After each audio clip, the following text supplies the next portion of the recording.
Okay, I guess Professor Shipley, with your permission, yes? Yeah, absolutely. Hi, how are you?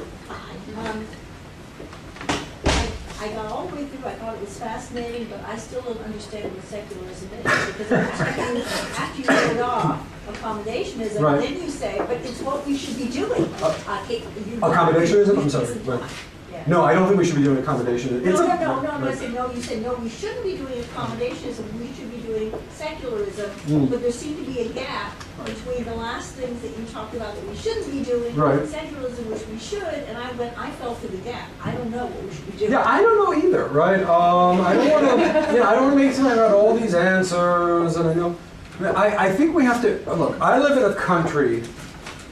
How am I going to say? I was watching, is it Mr. Harper? Is that the person who leads it? I was watching him, right? And I had heard from people, this right-wing conservative, and I was listening to him this morning on CTV, and I was like, boy, these Canadians really need to see some right-wing conservative rhetoric. It wasn't Donald Trump, and it wasn't Rick Santorum. Now, granted, I don't know much, right? So I'm saying, in the American theater, right, we are assaulted, right, by such radical claims about the role of religion in American public life, right? It's literally stuffed out. I don't think it's the same in Canada, understanding that Quebec has its own thing going. So in the United States, basically I would take accommodationism in the United States if it were done with equanimity. I would take separation in the United States, right? I would take disestablishmentarianism. The only thing I wouldn't take from the entire list, I take non-cognizance, I wouldn't take state-sponsored atheism, right? However, right, for a scholar of the United States to think about secularism is to say, here are 5 options that are really, really better than the general trend of American society, particularly on the state level. I want to just be very clear, everyone, we have this federalist system, right? What is happening in state houses in the United States is infinitely, exponentially more worrisome than what is happening at the federal level. And in fact, that is the result of a design strategy, all right, to take the state houses away on these religious freedom issues, and it's been devastatingly successful. All right, so I agree, right? I'm pitching a wide net here, all right? So I think various forms of secularism could work, and maybe you'll throw things at me, maybe you'll lift me out, and take me out for some poutine after I say this, but I think the ICT is a great system, right? Yeah, I didn't think I would get cheers for that, right? But I think, why can't the French have an ICT, right? Why are these Americans always telling the French that they don't have enough religious freedom, right? And they don't respect. The French came to their laïque system completely independently from the Americans did. I understand why, all right? I understand the power of the church in the 18th century. I understand the counter-reaction of the revolution. I understand what Napoleon did. Right? I understand the reforms of 1870 and the laws of 1905. Who are we to tell the French, we the Americans, not the Canadians, right, that their system is religiously intolerant? All right? It's been a long time in the making. So I'm not trying to play to the crowd here. All right? I'm trying to make some controversial claims. Yes, the gentleman in the back. That was an excellent thing. Thank you very much. It was really fun. Your Prezi was really good. Isn't Prezi great? I really enjoyed it, actually. Thank you. I was really curious to say, because to ask your reflections on, you're talking, this is a genealogy of a Christian into Protestant framework of way of looking at secularism, right? But secularism is all over the world. Mm-hmm. And you were speaking about in Judaism, in the Old Testament or the Tanakh, there's not that relationship, or there's no sort of ontology of secularism like that. Right. But there's secularism in, say, Israel or within the Jewish community, and so that is a really interesting question I've posed to you. But what about secularism in, in China, in Asia, in India, Yeah, right. So India is actually constitutionally secularist. Isn't that fascinating? Right. So the Socialist Secular Republic of India in capital letters in the Indian Constitution.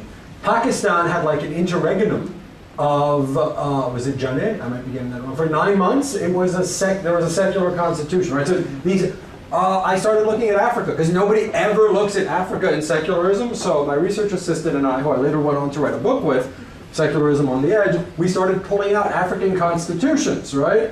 And they were completely influenced by the French Constitution, and the word laïque appears everywhere. So I teach a course called Comparative Secularisms, right? I think it's like Government 305 or something, right? And what we do is we compare all these different secularisms. So here's, and you'll tell me if I've given you enough, right? There are not that many secularisms that are actually being tried in the world, right? That's a kind of propaganda hit that the world is becoming. No, there are actually very few secular governments that would fall into the 5 categories or even the 6 categories that I named there. Second is secularism, even if it's constitutionally mandated, right, is rarely liked or approved by the citizens of any nation state. There's one exception, France. Isn't that fascinating? If you ask Americans, if you poll them, what do you think about secularism? Like, no, that's not good. I don't like that. It's atheist. I don't want any of that, right? It's a very, very negative in our focus groups. France has incredible approval ratings, right? The word laïque, right? So somebody in this room must know the difference between Francophone and Anglophone Canadians on the question of laïcité, right? And I bet you, in fact, I've actually seen a sondage, I've actually seen some polls, right, which suggest it's different. So in relation to your question, we have to see secularism as this long time coming technology which burst into the modern world really in the 19th century and was unevenly deployed and applied everywhere. All right, so we can go case by case, but that will keep us here until tomorrow, right? So China comes very close to the Soviet model, hauntingly close. All the Soviet successor states, right, have that wackiness in them. Turkey, under Ataturk, was secular, right? Ataturkism is a form of really hardcore laïcité, not separationism.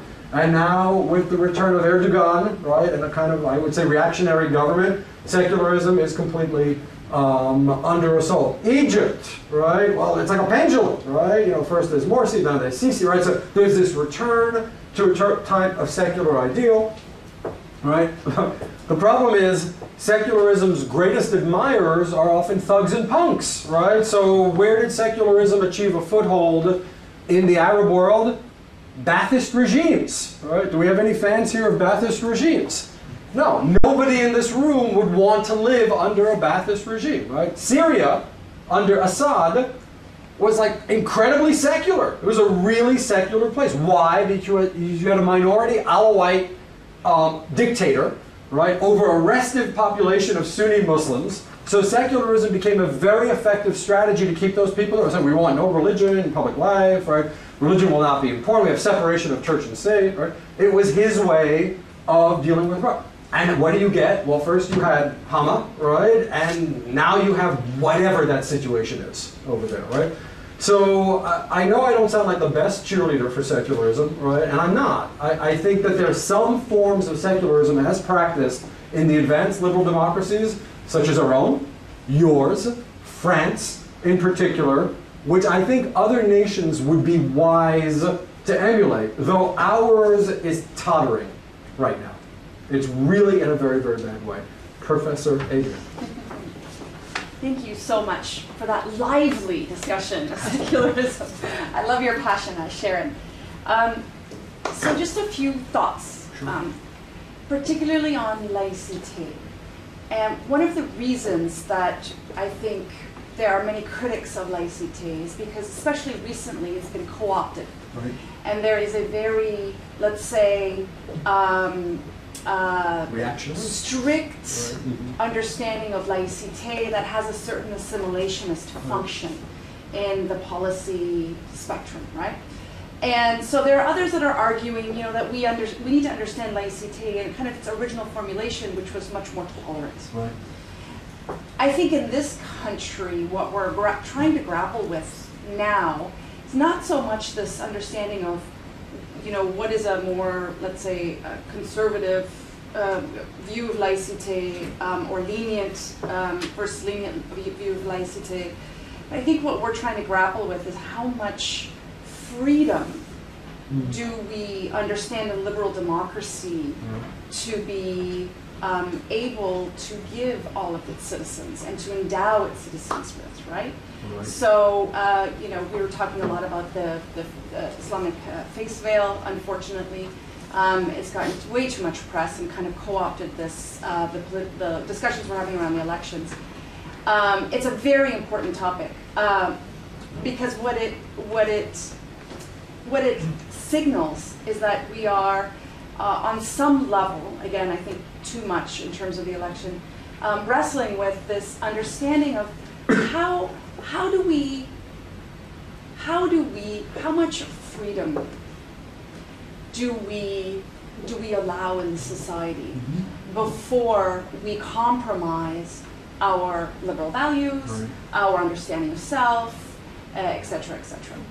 So I think there are two different questions, two different contexts, two different questions, but are nevertheless resting on this understanding of similarity and dissimilarity. So, your comments. Right, so first I want to tell you a little bit about Professor Adrian. She came to Georgetown at a conference and she gave a beautiful interview for a show I used to produce called Faith Complex on the veil and laïcité. And it's free, you can, you don't need to be you don't need to be signed up. Just check it out, Faith Complex, Adrian the Veil, right?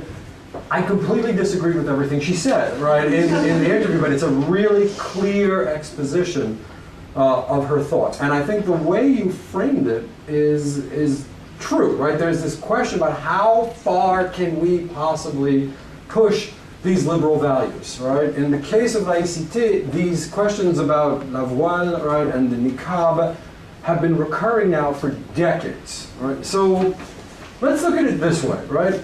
The French, I'm thinking of John Bowen's book, very good book, Why the French Don't Like Headscarves, which I think is a really good piece of work, right? The French, and some of you might feel it in your, Quebecois bones, right? I took a jog today and there was a sign, it said Quebec, and then when I came back it said Ontario, right? I found that very odd for whatever reasons, right? This demarcation in the middle of a bridge in Gatineau, right? Anyhow, right? So some of you might be thinking about, so it's very arbitrary, like why? Like, well, who needs to know that, right? Somebody needs to know that. Somebody wants you to know that you're not in Ontario, you're in Quebec. The French have an obsession, as Professor Adrian knows very well, with controlling public space, all right? An absolute inbuilt obsession. I can show it to you in the rhetoric of the revolutionaries and these constitutions that they were firing out in 1793 and 17... Obsessed with the control of public space and how people act in public, right? Because the French understanding, I think, if I read these anthropologists correctly, is that public space belongs to the state as the legitimate representative of the will of the people, right? And from that flows, right, this like French preoccupation, which is very odd to Americans, right, of controlling what women wear, right?